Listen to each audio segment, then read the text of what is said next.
Hello everyone, my name is Andrew Blenn. I'm the practice manager at Trenton Pet Hospital, and this is Dr. Ginny Beans, our wonderful DVM and owner. I can't even remember which number we're on today, but I think this is maybe 6th or 7th live with our goal of getting information out, as well as engaging with people, being able to have sort of an open forum for discussion, and we hope you are watching or share. I also upload all of these videos to YouTube once we are finished. So today's topic is weight loss, not in humans, as a lot of people were hoping on our team anyway, but weight loss in pets. And I mean, there's a lot of different things we're going to get into. You'll see there's products, there's just a whole bunch of information, a whole lot of factors, a lot of myths to dispel. But then I think some of the things that I have learned being in practice are not things as a pet owner I would have ever thought of. So, you know, as a clinic that carries prescription and non-prescription food, one of the things that we pride ourselves on is discussing nutrition at wellness exams.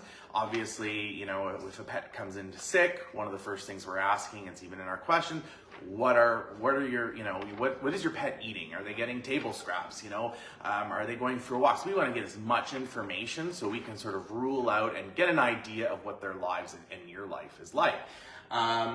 So in doing so, you know, nutrition plays a huge part in terms of what we actually do carry. So a number of our team members, I think it's coming up or it just posted, I've got a picture of Mira as well as Alicia and Heather. They have all just been certified nutrition advisors for Royal Canin. So they've gone through a system and a program, and they are the experts on being able to discuss Royal Canin food and make recommendations. So anyway, without further ado, Dr. Ginny's got some information, then we'll get into some products and we'll take questions. Well, hello, wonderful pet owners, and thank you for joining us at this relatively okay-ish day. It's a little bit gloomy, It's gray. But we're hoping that it will get sunnier as the time goes. So, nutritional management, weight management is a very exciting topic for me. Part of our physical exam is always body condition score. And I do want to talk to you a little bit about body condition score. And contrary to popular belief, we never, ever, ever want to fat shame our pets. Or owners. I mean, I don't even know if the pets care, but the owners take it very personally. I think that's it's a hot topic. Absolutely. And I always try to make a point of saying we really don't care how your pet looks like, right? We love them, skinny, fat, normal, that doesn't matter. As long as they're healthy, right? This is not why we love them. We just want them to be healthy, right? So you probably will notice in our exam rooms, or maybe your veterinarian has a different scale, but this is what kind of an idea what we use. And the beauty of it, it kind of shows you the feel you have when you palpate your pet ribs, okay? Yeah. So ribs would be right about here. Don't palpate mine, please. No, unfortunately, it's one of those, you can't touch it, but if you're here, you can feel it. I kind of will describe it to you, okay? If you don't have that nifty little gadget, well, guess what? You have your hand, okay? So, and this is the rule of thumb, using our hand. When you feel your hand on top of it, right about across this area, this is ideal pet body condition, okay? So when you feel the ribs on your pet, and then you feel right on top of your fist, okay? This is how it should feel, and if that's how it feels, your pet is pretty much ideal body condition. If your pet feels like over the knuckles, that's way too skinny, way too skinny. We need to figure it out what's going on, making sure that your pet doesn't have any chronic conditions. Although I do have to say that some breeds of dogs, such as poodles, standard poodles, mini poodles, you know, they usually will be on even my Saul looks anorexic. Yeah, doesn't matter what I feed. Would be on the very, very skinny side of things, okay? Just Whippets. because they do not have whippets, yes. I don't think I've ever seen overweight whippet. Or greyhounds, right? Yes, Greyhounds, sight hounds type of dogs. Anyway, if you feel it over there, if you don't have any of those dogs, but you feel it just like that, it's way too sharp, it's too much bone, we need to make sure that your pet is healthy, some blood work needs to be done, rule out certain medical conditions, and I would say kidney disease would be number one, okay? If on the other hand, you hold your hand like that and your pet ribs feel like, what's that area, would you call it? What are these, where you get calluses, basically? Yeah, that on that, right in here, and if that's how your pet ribs feel, so you don't feel any bone at all, that's quite overweight. That's definitely, I would say, no definition there. There is no definition, yes. Anywhere between 15 to 25% overweight, okay? And it is, I would say, majority of our pets nowadays, 60%, 70% of them maybe, they do come with, you know, they are being overweight, and it does create a bit of a problem, especially in the large and giant breed dogs. I think we talked extensively about arthritis, managing arthritis, and overweight giant and large breed pets will always come with arthritis 2 to 3 years earlier than their skinnier counterparts. Now, what about cats? This is dogs. Would you say the same for cats? It's exactly the same for cats. It's very, very similar for cats. Cats do hide it a little bit better, I would say, and they carry extra weight a little bit better, okay? And cats may not necessarily overweight or obese cats. Yes, they are gonna have arthritis, but they also will have a much, much higher chance of becoming diabetics, okay? Dogs, not necessarily. I would say that it's usually in dogs, it's a breed predisposition versus weight predisposition. In cats, I would say it's a weight 100%. If your cat is overweight, there is a very high likelihood that they will become diabetic, okay? So it is important, and the same goes for the cat, right? The same thing, too skinny, just perfect, too fat, okay? Now, what about the primordial pouch? Is that natural? Like, it is natural. It is absolutely natural. That's why we're not measuring primordial pouch. Yes, we're don't measuring the ribs. Okay. Leave them the primordial pouch alone. I think it was used something in the wild for the kittens or something. I think. I don't want anybody grabbing mine. Yeah, so I think they were ripping fur out of it. I don't know 100% what it is used for, but it is some rudimental effect from long years gone. Okay, good to know. I would say we talked a little bit about like what are the myths about weight and weight management, and a lot of people, a lot of clients will tell me in the exam room, well, we're just coming off cold weather or winter and they didn't get an exercise. Winter weight. Winter weight, that's it. They're getting ready for their summer body. I hate to say it to you guys, but just like in people, exercise does not lead to weight loss.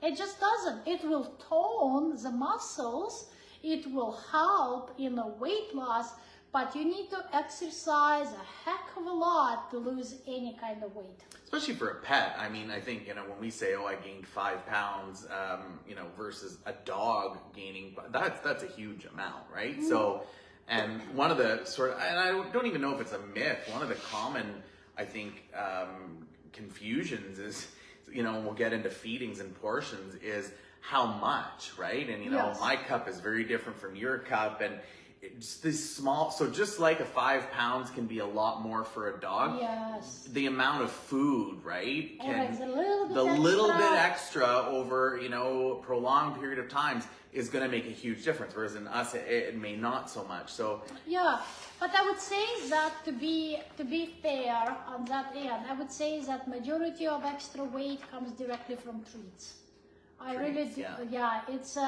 It's a treats on the market, and I will look all the time in the type of treats people feed their pets, and they're all wonderful, and I'm sure they taste great, but they're so high in calories. Well, it's like junk food, right? Extremely high in calories. And then people don't take that into consideration out of their food count. So if you're like, oh, I'm only eating 1,200 calories today, but don't include the fact that you went to Dairy Queen and Burger King, yeah, you're cheating, right? Exactly.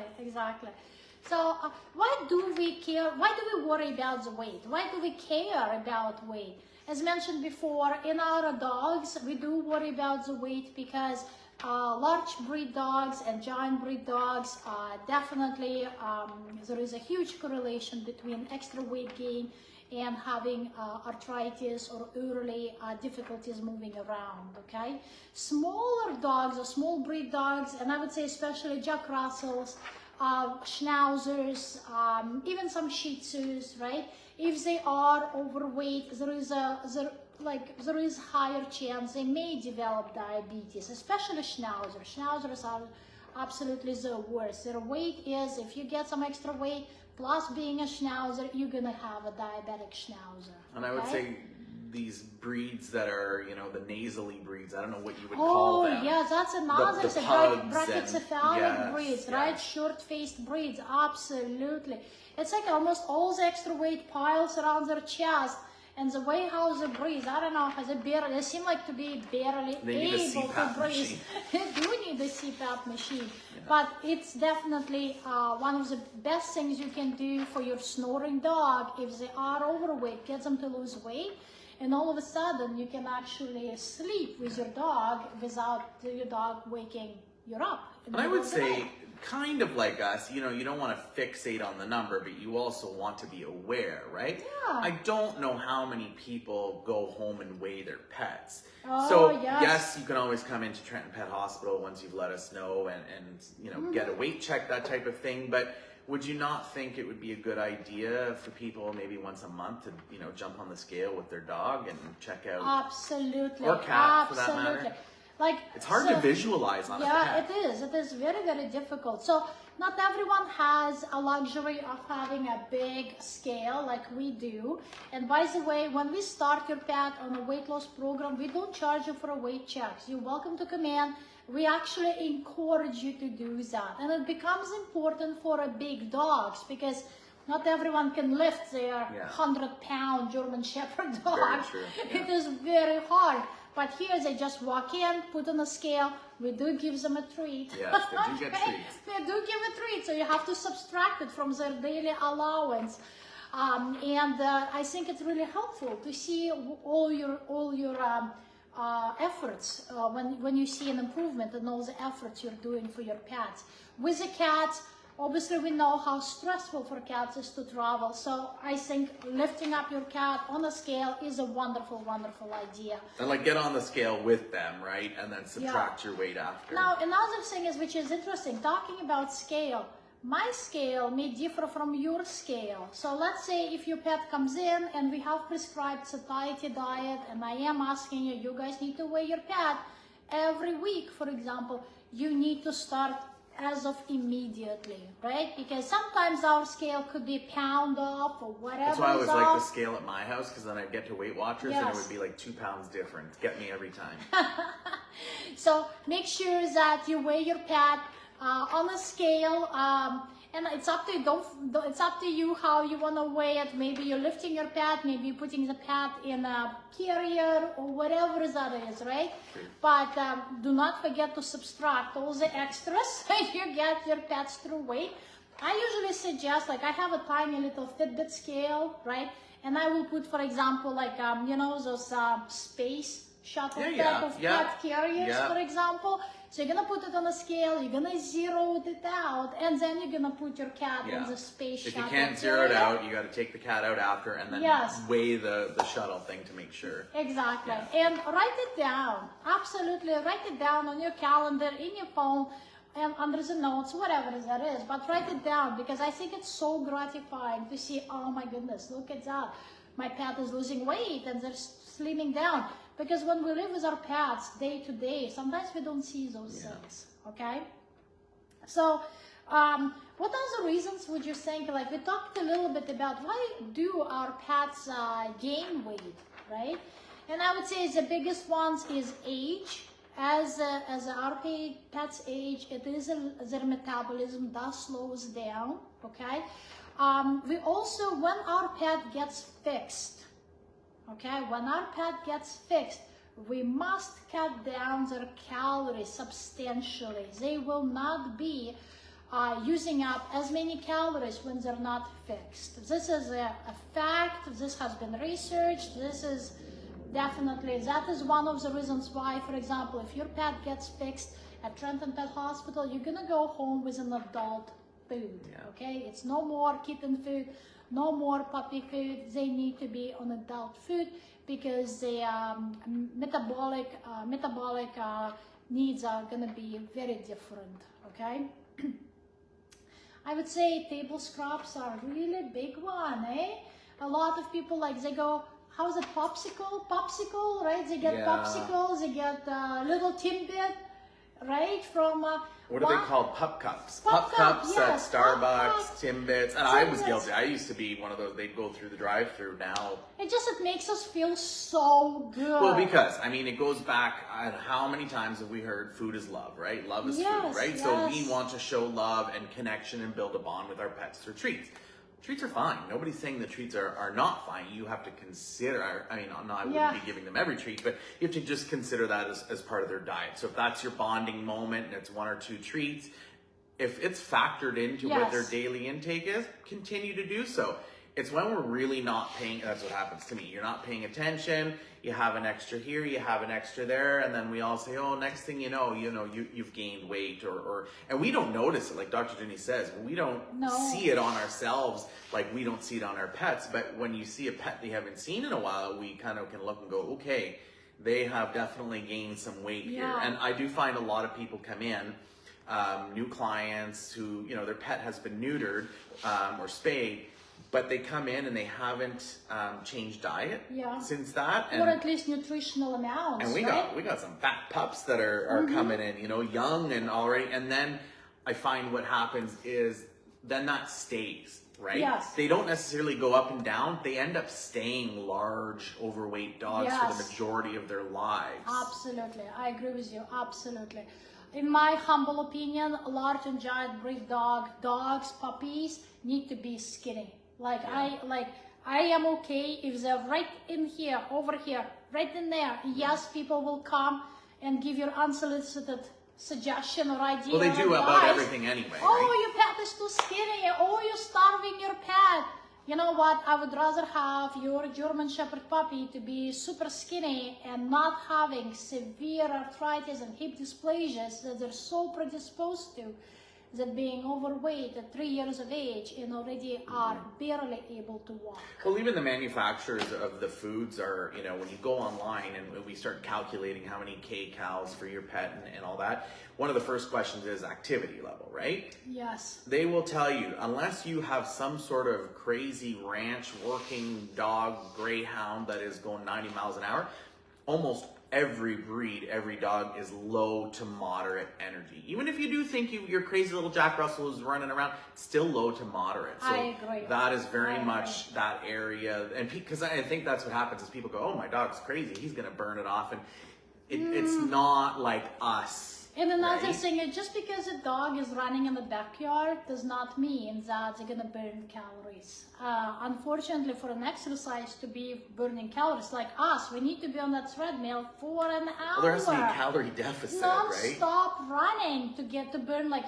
100 calories yes, or something. Yes. So frustrating. Yeah. So anyway, so the same goes, it needs to be exercise, supervised exercise, like directed exercise, not just them exercising themselves. Unfortunately, if that's a myth, it doesn't work, and we need to go back. And the flip side is too, you can over exercise your pet. Yes, so, absolutely. we're not saying, go out and make sure you're going for these runs, and you do have to be careful there as well. Absolutely. Again, if your pet is predisposed to dysplasias or arthritis, if your pet already has dysplasias or arthritis, you cannot exercise your pet the same way you would exercise healthy, Jack Russell, for example. German Shepherd dogs should not be exercised the same level Greyhound dogs would be, right? You need to really, really mind what kind of breed it is, if there is any predisposition, and exercise accordingly. And you need to listen to your dog's body. If your dog is running, and then just stops, that's it. Exactly, is a body Do not language. drag, do not force. Do not force it. Well, there's a reason that they retire the service animals Yes. after so many years, right? They're not letting them go to 13, 14 years as service. Yeah. I mean, I think they're, what are they called? They're like honorary service pets, but they're not still really acting because it's too difficult. I agree. So,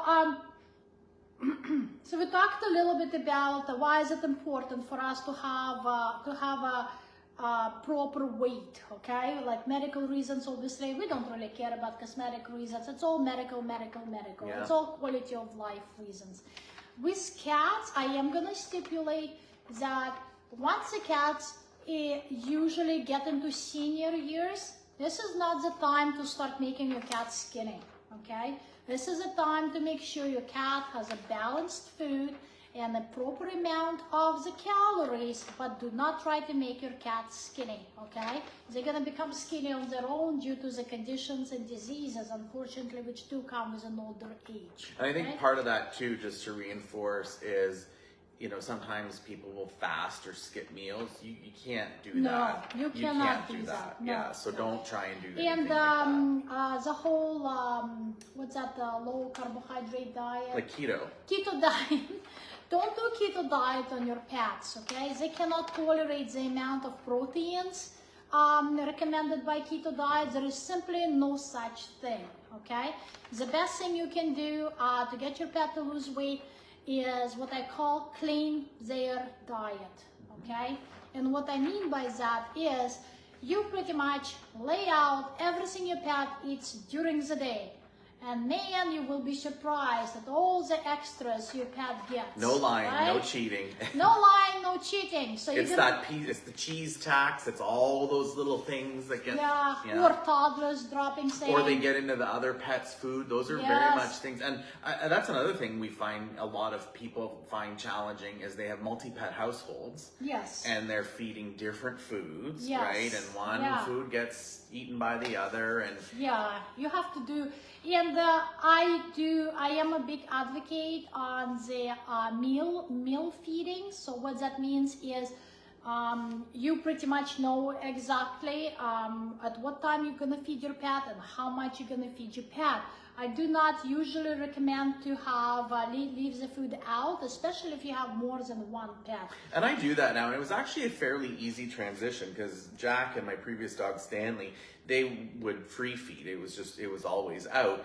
And I thought, oh God, now I'm going to take the food away and only at meal times. And I think for the first 1 or 2 times when they were presented with their food, they didn't eat it. But then it was removed and they didn't have food, right?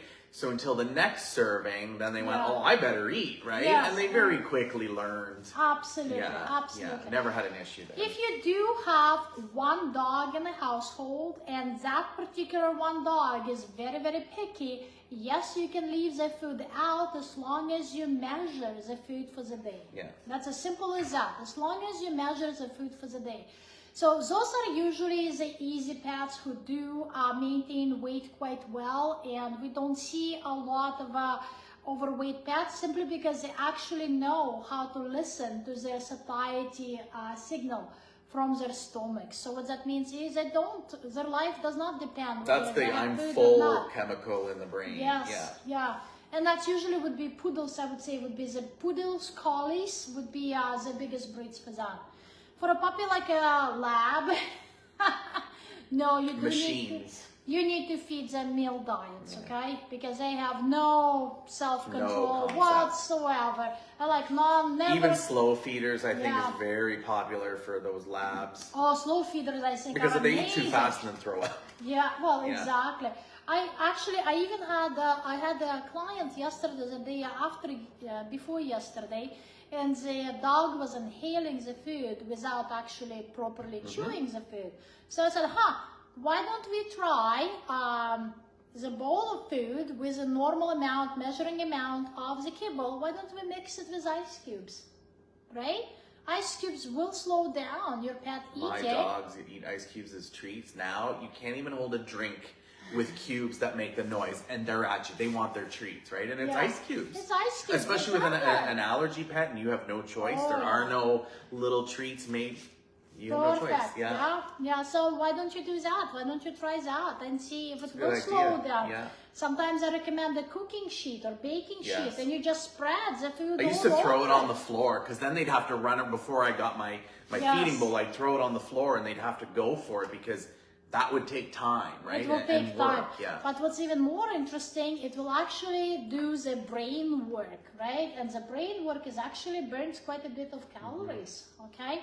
So just make it a bit of a fun. Like, I do believe that we collectively should pick up our food bowls and throw them out in the garbage and go and get some slow feeders. Well, we've talked about stimulation, right? Our pets also, they don't go to work. They don't have that from us. So that kind of stimulation, the games, the toys, part of it, you know, because you can put, I think we had even for Cataly, our clinic cat at one point, they were like little fish and we put her food in it and we'd throw them and hide them around the clinic. And so as the day would go, she would be eating her specified amount, but also it was a stimulation thing as well. So actually, I always say on Amazon you can find little mice. Yeah, it was the mice. Yeah, it was the mice or fish or something. It was the mice. They had little soft parts and and they actually move around. Yeah. And you can put the foods in there and like what an amazing stimulation. It's absolutely great. I mean, an older cat's probably not going to go for that crap, but you know.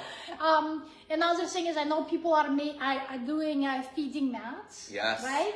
From ropes. You have to be careful with the dogs who actually can ingest those ropes. That's not recommended. If your pet is eating towels or ropes or anything like that, obviously they should not have that. I'm shocked the number of pets that eat things. Yes. We have a lot of pets that come in that have eaten things that they shouldn't. So I would be very careful, around stuff like that. Or leaving them, like, you know, we use lick mats for distraction, right? I wouldn't necessarily leave my pet with that lick mat because after it's done, it could get torn and eaten. So. Exactly. I think all of those, it's a very good point. We do recommend direct supervision, making sure that they don't rip apart and start eating the pieces because they can get lodged and they can act as a foreign body. The same goes with the lick mats for sure. It actually even happens sometimes in our exam room. We literally have to take the lick mat from a pet because they start to tear it apart, right? Treats, right? I am not a big fan of store-bought treats. I just not. And the reason for that is they usually are high calorie values, usually. So like a lot of filler. A lot of, I don't know, whatever they put in there, like it's like 30 calories, 50 calories, 100 calories. Well, listen, if I have a small dog who only eats 300 calories a day, one treat is like quarter of its daily ration. And who's giving one treat? Exactly. People are giving 2, 3, and like you see those, I don't want to say names, but the things that look like bacon and all those. Oh yeah. You know, you're not just giving one of those. No, and, you know, it's a high. Dentist sticks. We've talked about those. Are high in fat. Huge in calories. Right? Again, fat, calories it's a and fat are separate issue. different, we talked about dentist sticks potentially maybe causing pancreatitis or predisposing certain breeds of dogs to have pancreatitis, but they're also very high in calories. So if you're giving one dentist stick, that's pretty much half of the caloric meal for the day. Half. Okay, and how fast our pets go through that. Yes, they do help a little bit with teeth, but they're not. They're not to the advantage. Yeah, they're not to that advantage. The benefits do not outweigh. So talk to me about food then. I mean, there's all sorts of different foods. Yeah, that's actually very interesting. It's so when we say your pet needs to go on a diet, our clients right away, well, I'm gonna cut the food down by 25%. Well, the problem is your pet is gonna starve, and it's gonna be something you will not be able to continue because our pets need certain volume of food in order to feel satisfied, right?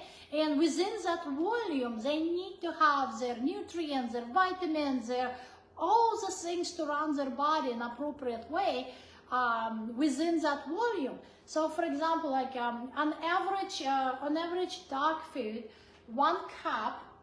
This is our cup. 1 cup will have 470-ish calories a cup, right? 470 calories a cup. So on a bag of food on the back, majority of the time for a large breed dog, 30-kilogram dog, it will say, maybe a 40-kilogram dog, it will say 4 cups a day. Yeah. So 4 cups a day, 400 calories, that's 1,600 calories a day. And a big dog needs to eat like, I don't know, 1,500 calories a day. So you're already overfeeding just by that. And that's where all the extra weight, and that's not counting all the treats and all the extras we're giving. So we're gonna say, well, your pet needs to have like 1,400 calories a day. Well, you're gonna go to 3 cups a day, for example. Your pet is Now I'm starving. starve, absolutely starve. So the quality of life goes down for the pet and for you as a pet owner, because your pet is always munching or looking after you or whatever, vocalizing, right? So you need to look for volume still, the food which still has the volume, but less calories inside that volume. So what else does this do other than those calories that they need and volume? What do you mean? Well, So the satiety, right? So the satiety food does not reduce the volume your pet needs to eat, but it reduces the calories while still maintaining the vitamins and nutrients your pet needs to get during the day. And it makes them feel full. It does make them, so there is a specific ingredient inside that food which expands with stomach juices and makes them feel full. The marketing right? terminology is begging control. Oh, begging High control. natural fiber keeps you. And I mean, there's different ones, but the general gist is The there. And general what I idea. love is, like Dr. Jenny said, like on the back, it tells you it's got the pounds, it's got the kilograms, it tells you how many cups per day, grams per day. Now we said We cup. went away with cups. We're actually using grams now. Because your cup at Yeah. home is different from my cup, and so Yeah. it's just, it goes by weight, right? So Absolutely. keep a little kitchen scale, zero Yeah. it out. It tells you, for example, 137 grams per day. You can divide that however you, want. We should have done a little test. We should have done Oh, like what your Andrew thinks is the cup cup versus versus my cup, right? Because, and we have like, for example, when it tells you 2 cups a day and you fill up those cups, right? Versus in grams, Yeah. you fill it up with a little top, right? With a Oh, it little goes topper. over, yeah. Yeah, right? But when you actually count in grams, it's almost like 10% above Yeah. what we usually would scoop, okay? So one of the things we do in exam rooms, we will not tell you just how many cups. In fact, we don't And tell it you will be how on the many label cups. when you purchase food. We actually will tell you in grams, okay? And we encourage you guys to have a baking scale, little baking scale. We have those scales, and do we still have them? We just sold out, and I have to get more. Oh, okay. We But have those what's- little scales, and we encourage you to weigh your pets. We have these food. too, so you can ask for these because I keep them in the bin because it's nice Yes, to scoop me it. too. But the Yeah. other thing on these is a lot of pets, especially cats, they're getting wet, right?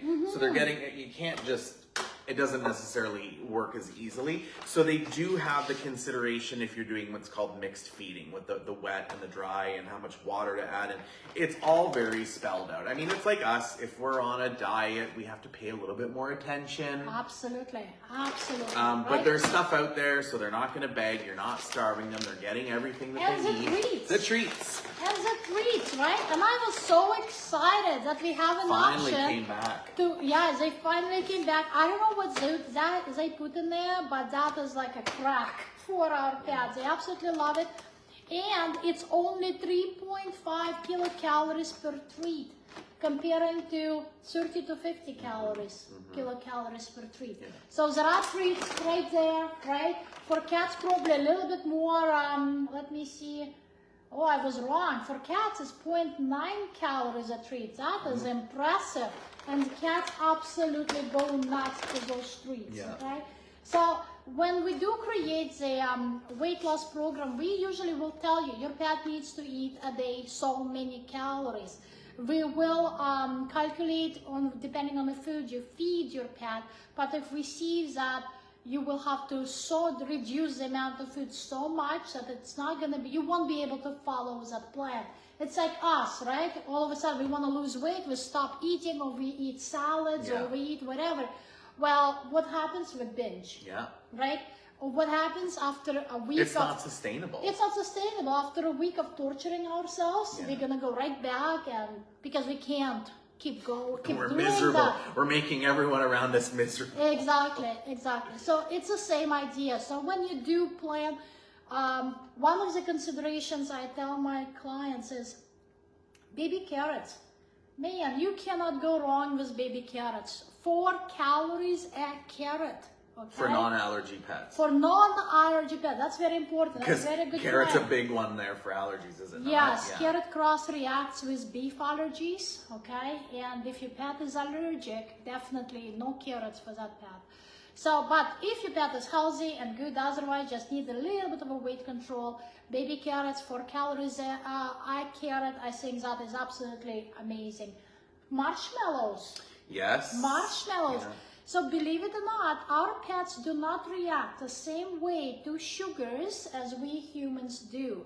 They actually can eat the sugar content, although it's very, very little. Are they not almost hypoallergenic as well? Well, like what's marshmallows do have They've got pork gelatin. yeah. Pork gelatin. So sometimes we do use them very sporadically in our allergic pets. Because even pork is something like the least, it's like Yes. very low on the allergy Yes, scale. It's not like it's beef extremely Yeah, low. okay. But marshmallows, baby marshmallows, tiny little marshmallows, no coloring, Not the no colored food ones. coloring, Not the colored white mint ones. Yeah. They have like almost 0 calories to 1 calorie, some crazy low number, and they are Never would have fantastic. guessed that. Yeah. I do want to talk a little bit on that whole chemistry, like brain chemistry between us humans and pets and the whole treat thing. So our pets really don't care what kind of treats we give them. They will be happy if you give them steak as a treat. Like as long as it's palatable, Yeah, it's that versus- connection, Yeah, right? versus you give them a piece of food as a treat. They'll be excited. I would say 90%. There will be 0 difference in how they react. They're gonna look at you adoringly and lovingly. And don't no you matter find what. sometimes like the stinkier and more bizarre it is, the more they like it? Oh, absolutely. Like- Yeah, it's gross. Of course. I don't know why. Like well, the powdered, dry, Yeah. dehydrated liver treats. I'm like, oh, can't even smell them. yeah, but they should be they should be used as a high value treats Yes. versus everyday treats should be super low calories, like we talked about. And don't believe everything you read, because when I was picking up some stuff at Dollarama, I noticed huge wall of temptations. And so I was looking at the back, and of course it's very high in kcals. But then it says, there's a feeding schedule. And I went, what? So I kept reading, and it says, if their food is the temptations, this is how much to feed. And I thought, Oh my goodness. oh my gosh, they're That actually is using this scary. temptations treats as food. Yeah, you should not be doing Anyway, that. so that, you should yeah. not be doing that. Yeah. So I think that's, let me see if we covered all Check the... your list. I'm going to I check forgot my the list. iPad today, so I don't have any questions. So creating a weight loss plan, we will help you every step with that. Yeah. We will encourage you to weigh your pet. We will encourage you to keep track. We will, we even put follow-ups, bi-weekly follow-ups to call you. Hey, did you weigh your pet? What's the weight, right? So we can help you to track it, okay? Let me see. Behavioral changes. That's actually very interesting because sometimes it is a little bit of behavioral change from us humans as well as our cats, when all of a sudden they don't get table scrubs and all of a sudden they're not allowed to lick Oh, plates. that's like 100% us. They're not allowed to lick the dishwasher, right? Dishwasher before we get it started, right? So I personally do not like my pets to be in the kitchen when I eat. I don't think it's appropriate, and I feel that that will predispose us to give something for our pets from the table, okay? So I do believe when we eat, pets need to be somewhere else, whether You mean they my are... cat shouldn't be laying on the dining room table while we eat? No, absolutely Okay. not. Absolutely not. So that is something to have into consideration. I know that my dog, if she's allowed, she will be staring at you, and she's just gonna make the whole experience miserable. And someone ends up Well, and giving her begging. some Like, if begging. you've ever had a dog begging, Yeah. Oh, that is absolutely. We as Yeah. humans, we cannot. It's almost as bad as when they jump up on people. Yes, Like, it's just as like cringe. It's very Yeah. cringy, yeah. So my dog gets sent to her couch. She stays on her couch, and if I have to distract her, maybe I will give her a part of her nutritional plan, chew bone, so she leaves us alone while we Not are a bone. enjoying. Well, chew. The chew. Whatever, but not a bone. Not a bone. My dog does not. It's funny, we hear these words now and we're like, oh no, don't do that, right? Because we always... But CET chews, right? Like she gets them occasionally because they are very high in fat, okay? But I will send her with that on her couch while we are enjoying our meal because I do not want any begging animals at my table. So that's something behavioral change for sure. When a toddler is eating and spreading everywhere around it, well, maybe your pet shouldn't be running around the toddler and picking it up. Maybe as a pet needs to be in its What do own they call room. it? I think with children, when you bring a baby and put it into its crib, and it cries, right? You go because it's Yes. crying, but they call it the Ferber method, which Oh. is ignoring that cry. I mean, obviously, your child's not panicking; they're just upset for something, and so kind of it breaks that habit, right? And I know it can be quite a lot of work, but if you go from a pet that's allowed in the dining room and in the kitchen Yes. to now into a different part of the home with the door closed while you're eating, it will take It is, adjustment, it does. and it takes a lot of willpower on our part as well, right? My suggestion is do it gently. Yeah. Distraction. That's your best bet. Distraction. Maybe when you are eating, maybe your pet gets food too in a separate area. Or a Kong or but something. in a slow feeder. So that it takes their time to eat and they don't inhale it and then start scratching on the floor, on the doors. Okay. And it says here celebrate successes, just like in humans. Absolutely. We will celebrate it for you. We will tell you what an amazing job you're doing. Because it is a huge accomplishment. Absolutely Yeah. it is. And what an amazing thing to say. Man, today's exam, well, fantastic. And your pet is in a great form and great shape. We always make a point to say that because I think it's important to reinforce people, positive reinforcement, right? You're doing something great. Please continue doing And I mean, that. I don't know about you, but when, I used to go to the vet and somebody says, my pet is this or my pet is that, I always took it personally. So Yeah. if my pet was fat shamed, I took it directly, Yes. Personally. If my pet was applauded for being happy and healthy, I was like, oh, I'm a good owner. I've done well. So And you are. You Yeah. are a good owner no matter what. Yeah. No matter what your pet does, you are a fantastic owner. But when your pet is in a great body condition, we would like to celebrate it with you. For Because sure. I think that is an amazing accomplishment. It tells us that you're paying attention to that and you allow the pet to read its own satiety signals, right? You allowed your pet not to eat when it doesn't want to eat, right? And we do have our share of struggles because a lot of pet owners, they take it very emotionally close if their pet refuses to eat food. yeah. It's like, oh my God, my pet doesn't want to eat it. Or if we recommend the food, for example, and the pet doesn't want to eat it, they do take it very, very emotionally strongly. Now, right? okay, quickly, because I find this is something that comes up often. Oh, I opened this bag of food, gave it to my pet, and they refused to eat it. Okay, what is the Dr. Ginny recommendation for something like that? Okay, when you guys were 16 years old, did you like olives? Well, Did you like I'd say olives? younger because I was the kid that, it was shrimp and olives. They Yeah. were disgusting, right? Yeah. And then you kind of go, okay, well, now I'm in my teens. They're bearable, right? Yeah. Now as an adult, I can't get enough. Yes. So, It's a very similar idea to expect your pet, especially pickier breeds and more spoiled human type of pet, human table scraps type of pets, all of a sudden to eat diet food. It's a big shock. So I always recommend take it very, very slow. Do not expect your pet to be, oh my God, this is the best thing since sliced bread. It's simply not going to happen. It's okay? change. And we're talking about dogs and cats. Take your sweet time. Use it as a treat, okay? Mix it 10% new food, 90% old food, and go on, right? Until you switch it over. You need to give yourself time and you need to understand your pet will not enjoy it or may not enjoy it, just like we are, right?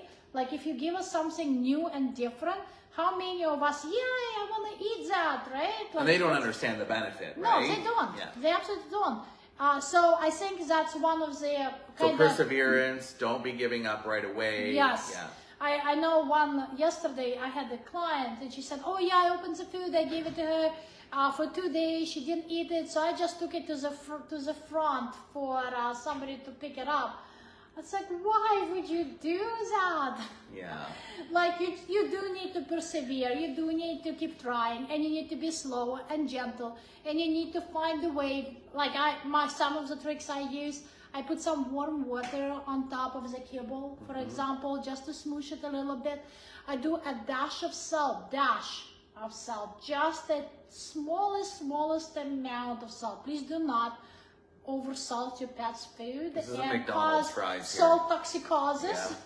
Just a little, like fairy dust or whatever it's called. A few grains. Yeah, a few grains of salt, because our pets do like that. And I will even further that by saying, put it in your hand first. You know, I think even a good cook knows not to take the salt and go like this over the food. Yeah, don't put it in your hand, measure Yeah. it, see what you've got first. Exactly. Yeah.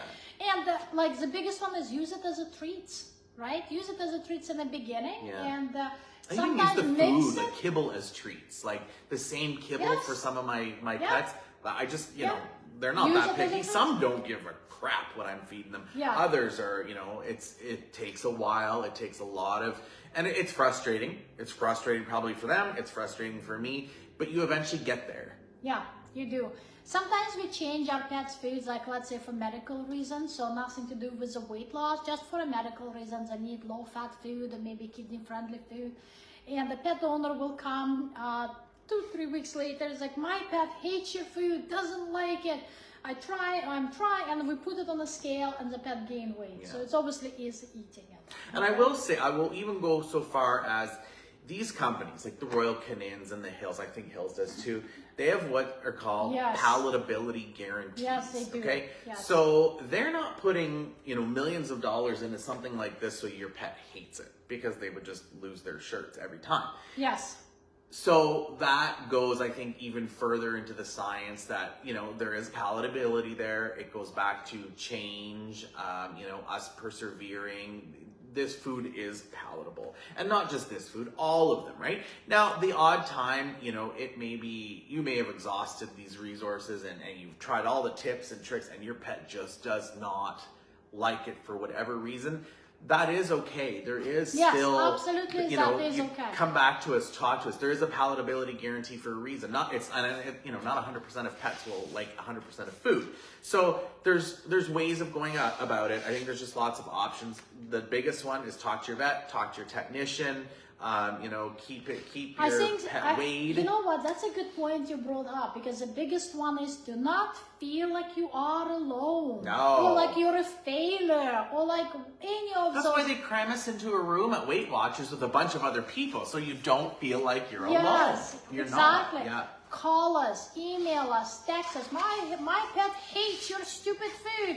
Because We'll give you suggestions. Yeah. We will reach out and we will give you suggestions. I think the most sad thing for me, for sure, is when I see that pet a year later, right? Never heard from the pet owner. Assume things are going well, right? And the pet owner says, my pet hated that food. You Tried gave it, us." didn't like it, gave it away. And it's so sad, because thinking, oh my goodness, here we lost another year of dog's life, or 7 years of human lives, when we could have made a difference if we did a little bit more hand holding, right? So, and we don't mind to do that. That's why we're here. We wanna hold your hand. We do. And while actually, you're we'll doing make it that. easier. So, for lack of time, as we're running out, I did want to mention whether, you know, your pet needs to lose weight and you're on satiety or whatever diet. Part of your wellness, what we do is we have, it's called My Vet Store. Almost all clinics have it. You can find it right on TrentonPetHospital.com and click it. When you come for your first appointment, our wonderful technicians or assistants, they will set you up on the site. They will put your information in. As you're discussing your diet recommendations, they're going to favorite it. So you're going to get the email saying an account was created. Go ahead, log in. this food should already be favorited, and there should also be a recommendation for feeding. So that's kind of number one, is now you don't have to go home and figure out where to get it and all that. That part done. We go a step further I shouldn't say us. It's facilitated on my vet store. What's called an auto order. So I have different pets who are on different foods, and they all come in different sizes, so they all come shipped to me at different times of the month. But it's automatic. I don't have to think about it. I don't have to remember it. It's to my house. It cost me $4.99. Can't beat those shipping not only rates. that, and depending on what promo they have, so in every case, auto ship saves you 5% right off the hop. So Yes. it's cheaper than it is in clinic, plus it's 5% off. And a lot of the diets, you can even get an additional 5% off. So, Absolutely. you can save up to 10%. I think right now they've got promos like $40 off your first 2 bags of anti-allergen. There's a lot. Check the banners, check the site, add to cart, call us. That's probably your best bet, especially the larger bags. Gone are the days, I think, of clinics being stocked full of food. It takes up too much space. And there are people like it's too heavy to carry. It's heavy, massive. yeah. Like people don't want to do that, and I I don't want to lug it all the way to my car, and then Yeah. from my car to my house. I get home and it's in front of my Exactly. door. And that's It's the best perfect. way to do that. So it's always going to be there online. Ask us again. We do the the nutrition and the weight portion, body condition score for the exam. So it's pretty much guaranteed we're going to get into it with you. Well, tell us Okay. now. What are we doing next? I don't know. I don't have a next topic. I don't have my iPad with me. Oh my goodness! Actually, you know what?